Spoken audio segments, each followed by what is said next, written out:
This week's Coming of Age episode is sponsored by OLTCA's sector champion, Point Click Care. It's through Point Click Care's ongoing partnership and generous support that we are able to host our thought-provoking podcast. Stay tuned to the end of today's episode to learn more about Point Click Care. I believe that this is where we do need our media. This is where we need our political leaders. And all of us as leaders have an obligation to provide hope. And it's through sharing agency, finding a path forward, focusing on solutions, even if they're just incremental steps forward towards a different outcome or a better outcome. That can be restorative. And it gives each one of us more control, and certainly that ability to look forward to see the challenges that were coming, but also how to get ahead of those challenges.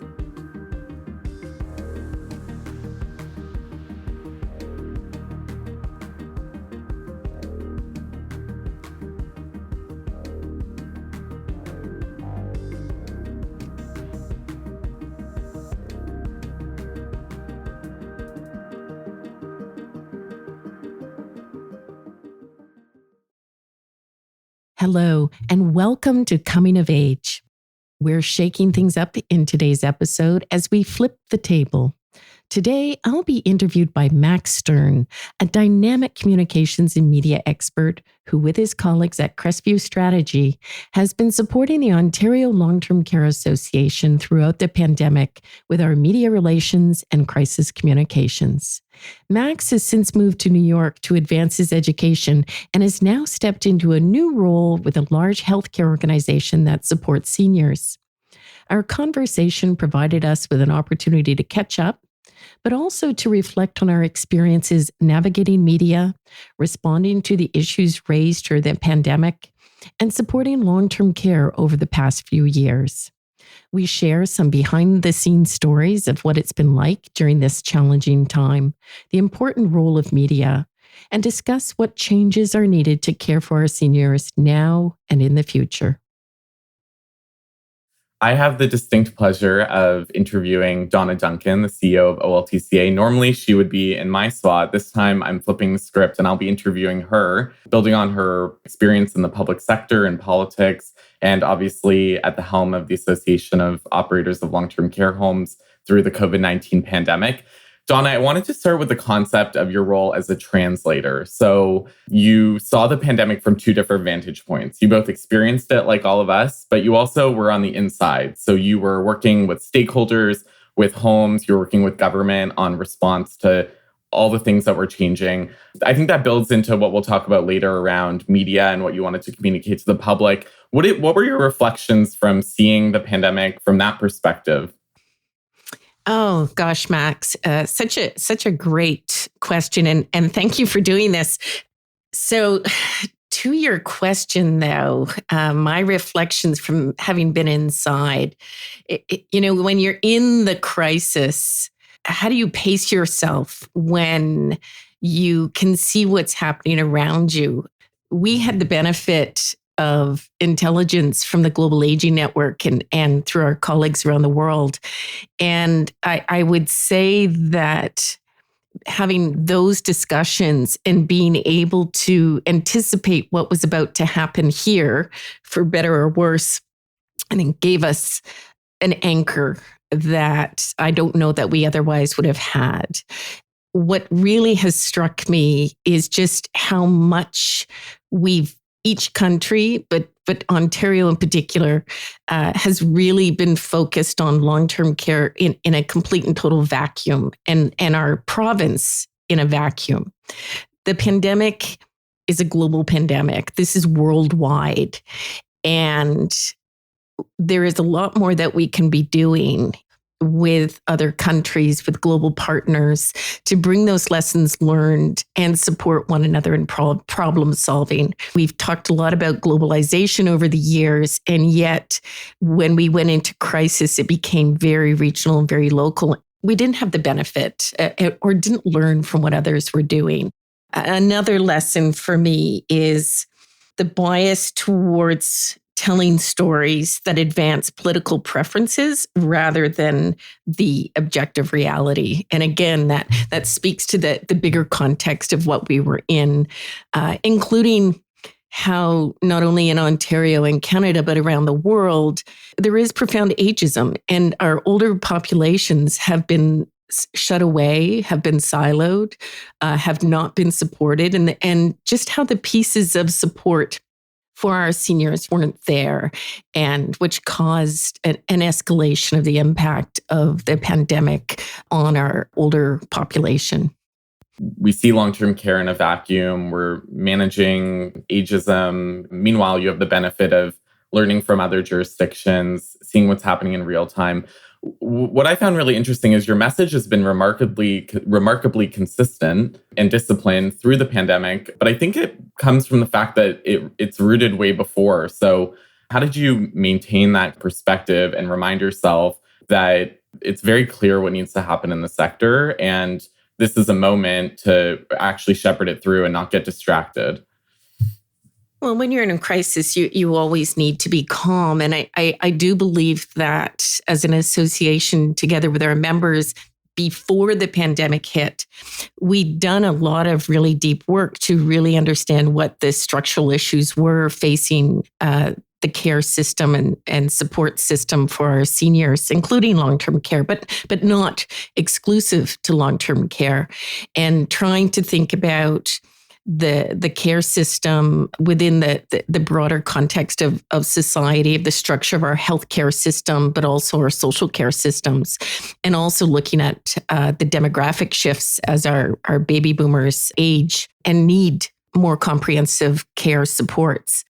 So we had a foundation. We actually, at the end of January, early February of 2020, before the pandemic got called, we declared that we were facing a perfect storm outside of a pandemic. We couldn't foresee the pandemic hitting, but even outside of a pandemic, we knew that the state of our seniors' care was really precarious and quite fragile.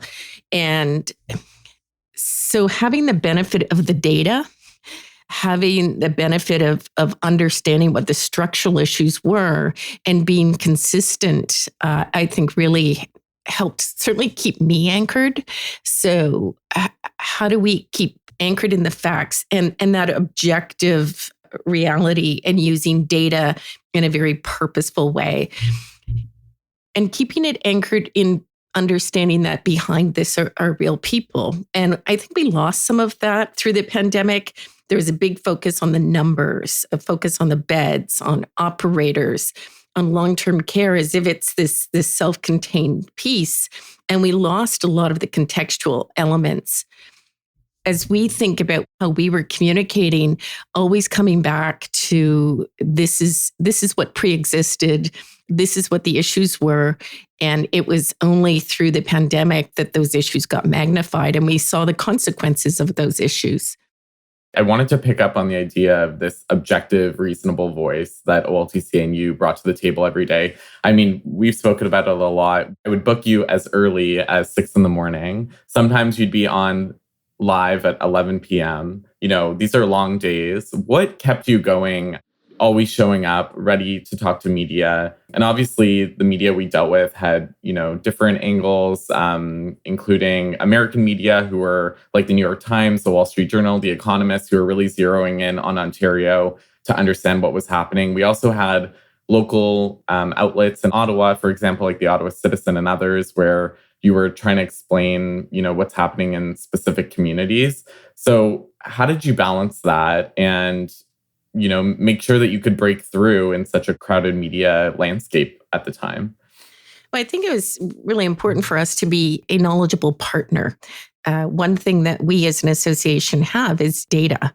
It was very important for us to bring the facts to bear. So while there were multiple voices and agendas and there was so much emotion, it was important for us to help to educate and be very consistent in that education.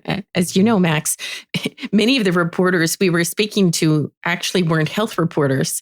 Some of them had covered sports, and then they'd been brought in to cover the crisis. So there was a real education to be had, and that was an opportunity to shine a light on, bring an objective voice, and to bring thoughtful information to speak to what was actually happening on the ground and inform it from a public policy perspective, not just a really emotional perspective. I would say what kept us going was a lot of adrenaline. It was crisis response, but also the need to be in the story. So if we weren't in the story, some of those other agendas would prevail. And we were very clear that in so many cases, including with some of the line of questioning of the media, we agreed to disagree. And as we look to what was happening in Ontario relative to other parts of the world, there actually wasn't that much difference between what was happening in our long-term care homes versus care homes in Italy or France or in the United Kingdom or parts of the United States. And we certainly saw some tragic losses of life.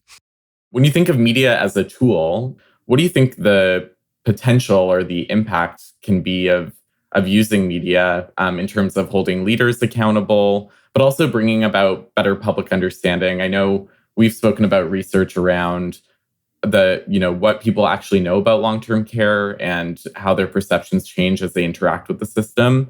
How does media help kind of bring people along that journey as you look and seek to transform it in such a big way? We are at such a profoundly important time right now. Media become even more important as we look at the different platforms. And we really experience that real shift of you do one media interview or we did a technical briefing and that could be repurposed to be on social media, to be on blogs, on websites, repurposed for radio or television. And you never quite knew what sphere you were going to be in. So the reach and the way people access information has changed so profoundly. When you look at what's next for the sector and this transformation that you're talking about, how do you make sure, and even when you look back at the pandemic, that you didn't get lost or the story wasn't lost in the details and you were always able to kind of keep that forward-looking vision of what you're trying to build and bring people with you through that? I would say that keeping focused on the bigger vision, but also what is to come, is a platform for hope. When you've been where we've been, and so many of our frontline staff and family members and residents have been, the risk was falling into despair. And we saw so many people whose mental health was seriously compromised, where residents, family, and staff members were traumatized. I believe that this is where we do need our media. This is where we need our political leaders. And all of us as leaders have an obligation to provide hope. And it's through sharing agency, finding a path forward, focusing on solutions, even if they're just incremental steps forward towards a different outcome or a better outcome. That can be restorative. And it gives each one of us more control, and certainly that ability to look forward, to see the challenges that were coming, but also how to get ahead of those challenges. As an association, governments around the world were declaring victory in May and June of 2020 and saying the pandemic's over. And we were making plans and working very intensely with our members on a Wave 2 action plan. We were preparing for the Wave 2 action plan. And I would argue that did give our members something to hold on to. So the homes, the leaders, the frontline staff, and others with whom we worked, including residents and families, being able to focus on those solutions provided an anchor that we otherwise wouldn't have had. Therein lies our opportunity today, is to keep focused on those solutions and at least think about what that next step is going to be that ultimately will lead to something better. And the more we can work with media to shine a light on success. So we have more and more homes implementing emotion-focused care models. We're seeing more diversified partnerships with hospitals, including hospitals being embedded in long-term care homes, partnerships between long-term care homes and specialized hospitals for psychogeriatric support for those individuals who'd been in hospital but needed extra support to transition out of hospital into another care setting. We are seeing far more innovative approaches in local communities and partnering with pharmacies, with family health teams, with emergency services, community paramedics. There is a movement emerging in this where, especially on the ground in local communities and northern and rural and remote communities in particular, where we're seeing far more innovative collaboration and partnership than ever before. In my view, this is the path to the future. It's not going to be about traditional architecture of a building, of a hospital separate from a long-term care home, separate from a family clinic. It is going to be more about how do communities come together and help each other to ensure that the individuals who live in those communities get the supports they need. When we look at media, I'm going to take you back a bit. You participate in so many different types of media, and I just wanted to hear from your personal perspective in terms of breaking through and in terms of having impact, some of your thoughts. You were almost weekly on CTV News Network. You were on CBC, where you were syndicated, where you would sit on the phone, and every 15 minutes, a different host would call in from a small community across Ontario. You were on background with journalists at the New York Times. Sometimes you were acting as a conduit for your members who were speaking with outlets like Toronto Life for profiles. There's so many, but there's so many examples. We had those technical briefings that you spoke about. Where did you find was your kind of sweet spot in terms of getting your message across? And that can also mean from hearing from people yourself, because I know oftentimes you get a little text from someone, oh, I saw you, pop up on that TV in that coffee shop or wherever. Can you speak a little bit about that in terms of where you felt you had the most impact in terms of media? As somebody who always consider myself to be the person behind the person who's in front of the camera, I think that especially in the beginning, just getting into it, getting on camera was a little disorienting for me, especially when you're doing it through Zoom and you're just looking at the camera hole in your computer. I actually think doing it through Zoom or FaceTime made it easier for me. When I think about where the greatest impact, I do prefer doing background. And especially for some of those longer pieces, being able to help to shape a story from behind with the data, with the reports, educating reporters who were taking bigger stories and working with those. I would say I had great satisfaction from that because I am a policy wonk at heart, and I really do care about the data and getting the objective positioning right. And I think we all have a duty to get that right. I would say, however, though, that the television reach and then the reach on social media through those television appearances really had an impact, and including for our members, for family members, for people in communities, to be able to give more of a face, a tone and approach, create more of a human element than what you would see in a print story or just a very static story. I would argue radio helped as well, whether it was on The Current or Cross Country Checkup, or I heard from friends in Nova Scotia and BC who'd heard us and seen us. I think it really spoke to our bona fides as a reputable voice, a trusted voice, whether or not people agreed with us. But I do believe that the national media, whether it was radio or television, really helped to bring the personal element to it and give us a human voice, especially at a time when there was a focus on numbers, there was a focus on beds, there was a focus on operators and owners. To be able to be more of a human side, I believe, has served us well and established us as a credible voice and leader. It's so interesting. You're in your, office environment. You were booked back to back speaking with different media for television appearances, like being on the agenda on TVO from your webcam. Meanwhile, you sometimes forget that's reaching millions of different people. And I think to your point, social media has changed the game where a clip, when you put it on social, can have another life to it by promoting it that way. You spoke at the beginning around intelligence. You had the benefit of being on the board of Global Aging Network. I know you also serve on a board of a hospital in Ontario. When you look at where you get your information from on the media side, who stands out to you in terms of being ahead of what's going to happen next? It's not reacting to, what's happening today, but where they really have that long-term perspective and they're able to see something coming, which is how I think of what you and the association were able to do through the pandemic.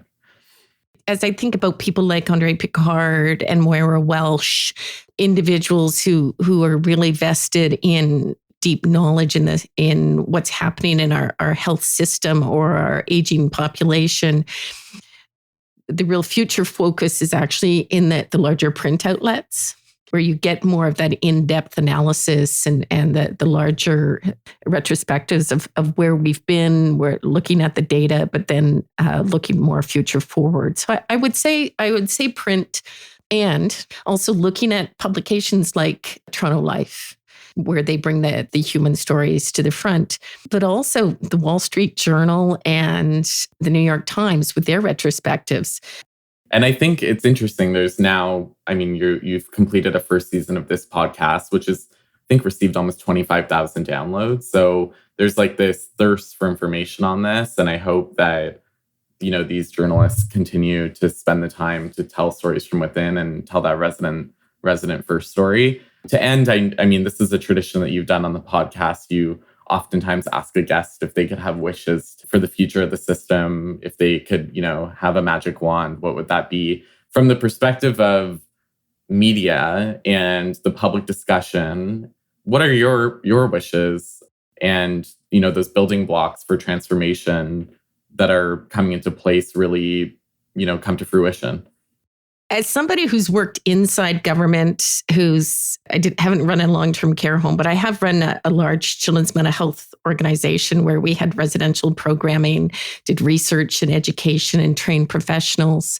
And I have worked in a specialized academic hospital, as well as you've said, sitting on the board of a hospital. And I've been on the board chaired the board of Canada's largest community college as well. So I understand how to operationalize policy, but also how to drive change. Where the media, I believe, can be really important is in changing the frame of reference. We are at such a crisis point today with our health human resources, with our buildings, access to trades, ability to build or rebuild hospitals or long-term care homes. It is this moment where the traditional mechanisms or timelines or processes aren't going to work. It takes 4 years to educate a nurse, 5 to 6 years to educate a nurse practitioner, 8 to 10 and even longer to educate and train a physician or a medical specialist. We don't have the data right now. We don't know what the gap is in terms of how many nurses we actually need, how many physicians we need. But what we do know is that we are in the midst of a global shortage for health human resources. We know that it will take years to build a new hospital. It will take years to build long-term care homes. How can the media be an important and objective partner in challenging government, decision makers, leaders in across the health system, residents, families, caregivers, challenging each one of us to come together with solutions for today? This notion that we're going to rely on the traditional structures to get us through the next 4 to 6 years, it's misguided. If we don't act today, the people who are most going to lose are going to be our seniors, and most especially our seniors in northern, rural, and remote communities, where we don't have doctors, where the nursing shortage is gravest, where family members may have moved away, and that those community supports may not be there. So how do we reframe the debate? How do we challenge us to build processes and timelines to get us what we need today? And whether that's moving from credentials to more competency-based approaches in building teams of and aligning supports. How can we use specialized services in urban centers like Sunnybrook Hospital or St. Mike's with their virtual emergency departments to support rural and northern communities? It is going to be more about how do we look at what are really fixed assets and specialists across the province and use them better. And that may be provincially, but it also may be nationally, but also internationally. And I do think that moving to media as a unifying platform, as opposed to a very fragile ecosystem around senior supports, is really the direction where we need to go. We need to find that common purpose, which is not about an us versus them. It's not about cannibalizing one part of the system for another, or cannibalizing resources serving one population versus another. But how do we find that collective and shared purpose? I would hope that through my wish that we find through the media and together with media that sense of common purpose, and that we really do focus on the objective reality and the urgency, and that we're able to mobilize to do what we need to do today, which is to make sure that we're building out services and supports around our aging population, where their needs are greater, where not all of us are going to be able to age at home as much as we wish. The reality is that far too many people are not going to be able to be cared for at home. So how do we not disregard that reality and make sure that we're doing everything to make sure no matter where you live, you're going to get the supports you need? I think you can make it happen. And I want to thank you personally, and as someone who experienced the pandemic in Ontario. Thank you for your public leadership. And I'm excited to see where the sector goes next, because I do think it's a really exciting time and that everything's going to transform and change.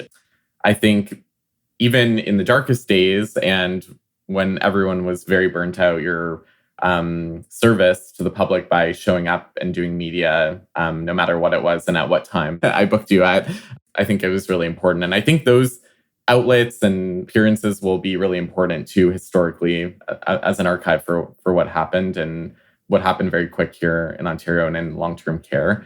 With that, thank you, Donna, for joining the show in a different capacity as a guest. And for listeners, you can find Donna at your nearest local newspaper, or if you flip on the radio or TV, she's bound to be on a show near you. So check her out there.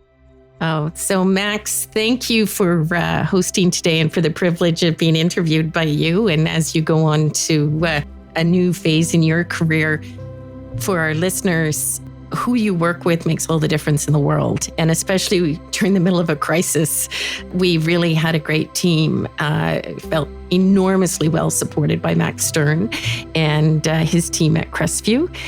Always felt very well supported, even when I had my doubts and my nerves going on television or speaking to a reporter. You can be in a crisis with me any day. Thank you so much, Max. This week's Coming of Age episode is sponsored by OLTCA's sector champion, Point Click Care. Point Click Care is a leading healthcare technology platform enabling meaningful collaboration and access to real-time insights at any stage of a patient's healthcare journey. Point Click Care's single platform spans the care continuum, fostering proactive, holistic decision-making and improved outcomes for all. Over 25,000 long-term post-acute care providers and over 1,600 hospitals use Point Click Care today. For more information on Point Click Care software solutions, visit pointclickcare.com. thank you for listening to Coming of Age, meeting the needs of our aging population. If you enjoyed this episode, be sure to subscribe, rate our show 5 stars, and leave us a review on Apple Podcasts. Until next time, I'm your host, Donna Duncan. Keep well.